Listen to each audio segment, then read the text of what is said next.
नमस्कार दोस्तों, मेरे इस चैनल में आपका फिर से स्वागत है। विटामिन डी, अक्सर हम विटामिन डी के बारे में सुनते हैं, अपने डॉक्टर से भी सुना होगा या अपने आसपास लोगों से सुना होगा। तो क्या है ये विटामिन डी, इसके कहाँ से मिलता है, ये हमारी बॉडी में क्या काम करता है, इसकी कमी से आपको क्या तकलीफ हो सकती है, इसके नॉर्मल लेवल्स क्या है, इसकी कमी को दूर कैसे किया जा सकता है। आज के इस वीडियो में हम जानेंगे विटामिन डी के बारे में ये सब बातें। तो सबसे पहले बात करते हैं कि विटामिन डी है क्या। तो विटामिन डी दोस्तों एक विटामिन है। हमारी बॉडी में बहुत सारे माइक्रोन्यूट्रिएंट्स चाहिए होते हैं नॉर्मल फंक्शनिंग के लिए, जिसको हम मिनरल्स और विटामिन्स बोलते हैं। तो उन विटामिन्स में से ही एक विटामिन है विटामिन डी, जो कि फैट सॉल्युबल है। और ये विटामिन हमारी बॉडी में काम क्या करता है? विटामिन डी का मेन काम हमारी बॉडी में है हमारी बोन्स की स्ट्रेंथ बना के रखना। तो विटामिन डी की मदद से हमारी डाइट में जो कैल्शियम रहता है वो हमारी बॉडी में जाता है और ये कैल्शियम हमारी बोन्स को स्ट्रॉन्ग करने में हेल्प करता है। इसके अलावा आजकल विटामिन डी के और भी बहुत सारे रोल सामने आ रहे हैं, जैसे कि कुछ क्रॉनिक डिजीजेज में मोटापा, हमारा शुगर होना या हार्ट की प्रॉब्लम होना। हालांकि अभी तक की जितनी स्टडीज हैं, किसी में भी पक्के तौर पर ये नहीं मिला कि विटामिन डी की कमी से ये बीमारियां होती हैं या ये दवाई देने से ये बीमारियां ठीक हो जाती हैं, परंतु इसका थोड़ा रोल इन बीमारियों में देखने को मिल रहा है। कुछ तरह के कैंसर्स हैं, जैसे कि कोलन कैंसर, ब्रेस्ट कैंसर, जिनमें इसका रोल है। न्यूरोलॉजिकल प्रॉब्लम है जैसे मल्टीपल स्क्लेरोसिस, या कुछ ऑटो इम्यून डिजीजेस हैं जैसे कि रूमेटॉइड आर्थराइटिस में इसका रोल है। विटामिन डी हमारी इम्यूनिटी बढ़ाने के भी काम करता है। तो विटामिन डी के सोर्सेस क्या हैं, ये हमें कहाँ से मिलता है? विटामिन डी हमारी स्किन बनाती है। जो सनलाइट है, सूरज की रोशनी में एक स्पेशल रेज रहती हैं जिनको हम यूवी या अल्ट्रावायलेट रेज कहते हैं। इन अल्ट्रावायलेट रेज की मदद से हमारी स्किन जो है वो विटामिन डी बनाती है और इसके लिए हमें कोलेस्ट्रॉल चाहिए होता है। जो हमारी स्किन विटामिन डी बनाती है वो बहुत सारे फैक्टर्स पे डिपेंड करता है कि हम जो सन एक्सपोजर ले रहे हैं, हमारी स्किन का कितना हिस्सा एक्सपोज्ड है, कितनी देर के लिए हम एक्सपोज कर रहे हैं, दिन के कौन से समय पे कर रहे हैं, हमारी स्किन में मेलानिन पिगमेंट कितना है या डार्क कितनी है हमारी स्किन। तो दोस्तों जो बेस्ट टाइम हम मानते हैं सन एक्सपोजर का, वो है तकरीबन सुबह के 10 बजे से दोपहर के 2:30-3 बजे तक। आपकी स्किन का लगभग 40% हिस्सा, 40% स्किन अगर आप एक्सपोज करेंगे तभी एप्रोप्रिएट विटामिन डी की सिंथेसिस हो पाएगी। और 40% का मतलब कि आप अपनी पूरी आर्म्स एक्सपोज कर रहे हैं, अपनी पूरी लेग्स एक्सपोज कर रहे हैं या पूरी बैक एक्सपोज कर रहे हैं, तो इतना हिस्सा कम से कम 20 से 25 मिनट के लिए ये एक्सपोजर चाहिए रहता है। अगर आप डार्क स्किन्ड हैं तो ये एक्सपोजर ज़्यादा चाहिए होगा।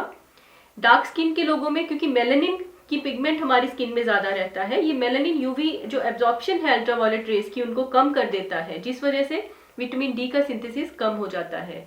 तो डार्क स्किन वाले लोगों को ज़्यादा एक्सपोजर चाहिए होता है। पर आपको ये भी ध्यान रखना ज़रूरी है कि ओवर एक्सपोजर भी हमें तंग कर सकता है। ओवर एक्सपोजर से अक्सर विटामिन डी लेवल्स तो ज़्यादा नहीं बढ़ते, पर आपको दूसरी प्रॉब्लम हो सकती हैं, सनबर्न की प्रॉब्लम हो सकती है, कुछ तरह के कैंसर्स हो सकते हैं। ये विटामिन डी स्किन में बनने के बाद इसको काम करने के लिए एक्टिवेशन की ज़रूरत पड़ती है, और वो एक्टिवेशन होती है हमारे लीवर और किडनीज में। और ये दोनों ही स्टेप्स जो होते हैं लीवर और किडनी में, ये ज़रूरी रहते हैं। तो इनमें से कहीं भी कोई प्रॉब्लम हो तो विटामिन डी की कमी हो सकती है। इसके अलावा दोस्तों विटामिन डी हमें कहाँ से मिलता है? हमारी डाइट में भी थोड़ी मात्रा में विटामिन डी रहता है। ज़्यादातर ये नॉन वेजिटेरियन फूड में रहता है। जो फिश रहती है जैसे सैल्मन, ट्यूना या कॉड फिश लिवर ऑयल, इनमें विटामिन डी रहता है। वेजिटेरियन सोर्सेज में अक्सर विटामिन डी नहीं मिलता। सिर्फ अगर कुछ फोर्टिफाइड फूड्स हैं, किसी फूड्स में स्पेशली बाहर से ऐड हुआ है, तो हमें ये मिल सकता है। तो दोस्तों आइए अब जानते हैं कि विटामिन डी की कमी से आपको क्या तकलीफ हो सकती है। जैसे कि हमने पहले बात की कि विटामिन डी हमारी हड्डियों की ताकत के लिए चाहिए होता है, तो इसका जो सबसे कॉमन सिम्टम हमें देखने को मिलता है वो है हमारी बोन्स की वीकनेस। बच्चों में अगर इसकी कमी रहती है तो बोन्स बहुत सॉफ्ट हो जाती हैं, जिसकी वजह से वो बेंड हो जाती हैं, उनकी शेप भी चेंज हो जाती है, और बच्चों में इस बीमारी को हम रिकेट्स कहते हैं। अगर बड़ों में इसकी कमी हो तो उसको हम ऑस्टियोमलेशिया कहते हैं। उसमें बोन्स उतनी सॉफ्ट नहीं होती, परंतु नॉर्मल से ज़्यादा सॉफ्ट और वीक होती हैं। इसके अलावा ऑस्टियोपोरोसिस एक और बीमारी है जिसमें कि बोन्स की मिनरल डेंसिटी कम हो जाती है और फ्रैक्चर का रिस्क बढ़ जाता है। तो विटामिन डी की कमी से ऑस्टियोपोरोसिस का रिस्क भी बढ़ जाता है, और इससे हमारी मांसपेशियां भी कमजोर हो सकती हैं, हमारी मांसपेशियों में दर्द हो सकता है, हमारे गिरने का रिस्क बढ़ जाता है। स्पेशली जो ज्यादा उम्र के लोग रहते हैं उनमें गिरने का रिस्क बढ़ जाता है विटामिन डी की कमी से। विटामिन डी के नॉर्मल लेवल्स क्या हैं? सो विटामिन डी 30 नैनोग्राम पर ml से ऊपर हम नॉर्मल मानते हैं। 30 से 50 नैनोग्राम पर ml के बीच में ये बेस्ट है। 20 से 30 के बीच में अगर है तो इसको हम इनसफिशिएंट मानते हैं, मतलब नॉर्मल से थोड़ा कम। परंतु अगर ये 20 से भी कम है लेवल्स तो इसको हम डेफिशिएंट कहते हैं, और इसकी वजह से हम जो भी हमने सिम्टम्स की बात की वो सब हो सकते हैं।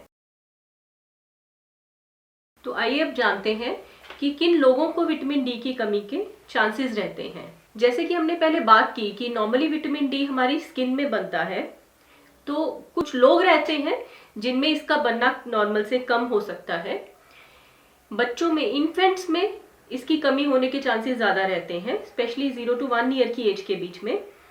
एल्डरली में, जिनकी उम्र ज़्यादा रहती है, स्पेशली जो लोग घर में ही ज़्यादा रहते हैं या किसी कारण से किसी नर्सिंग होम में या किसी फैसिलिटी में एडमिटेड है और उनको बाहर जाने का मौका नहीं मिलता, उन लोगों में इसकी कमी के चांसेस ज़्यादा हैं।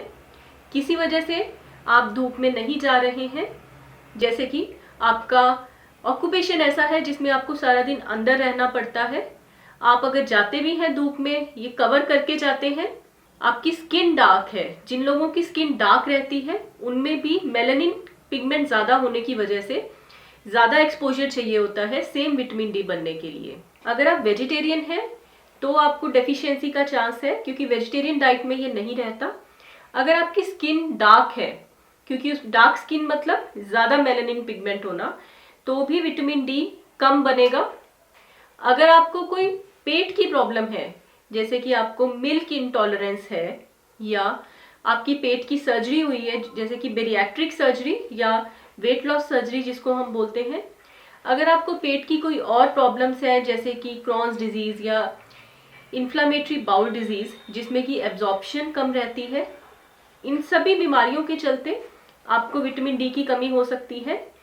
फिर अगर आपको लिवर की प्रॉब्लम है, जैसे कि हमने पहले बात की कि विटामिन डी को एक्टिवेशन के लिए लिवर की ज़रूरत पड़ती है, अगर आपको लिवर की प्रॉब्लम है या कोई किडनी की प्रॉब्लम है तो भी आपको विटामिन डी की कमी होने के चांसेस ज़्यादा हैं, और ऐसे में आपकी विटामिन डी की रिक्वायरमेंट नॉर्मल से ज़्यादा रहती है। कुछ और बीमारियां रहती हैं जैसे कि ट्यूबरक्लोसिस, हिस्टोप्लाज्मोसिस, सार्कोइडोसिस, जिनमें इसकी कमी होने के चांसेस होते हैं।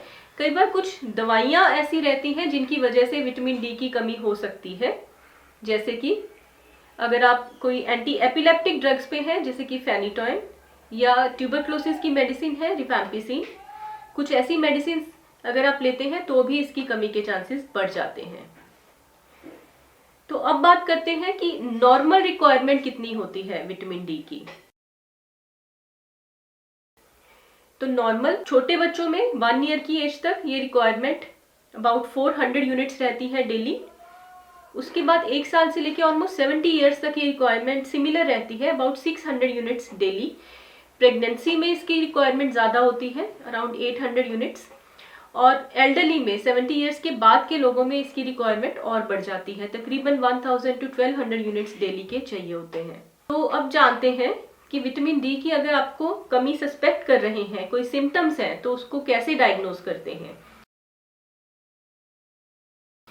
आजकल ये टेस्ट हमें आम मिल जाते हैं, सारी लैब्स आजकल ये टेस्ट करती हैं। इसके लिए 2 टेस्ट रहते हैं, एक हम बोलते हैं 25 हाइड्रोक्सी विटामिन डी लेवल्स या 125 डाईहाइड्रोक्सी विटामिन डी लेवल्स।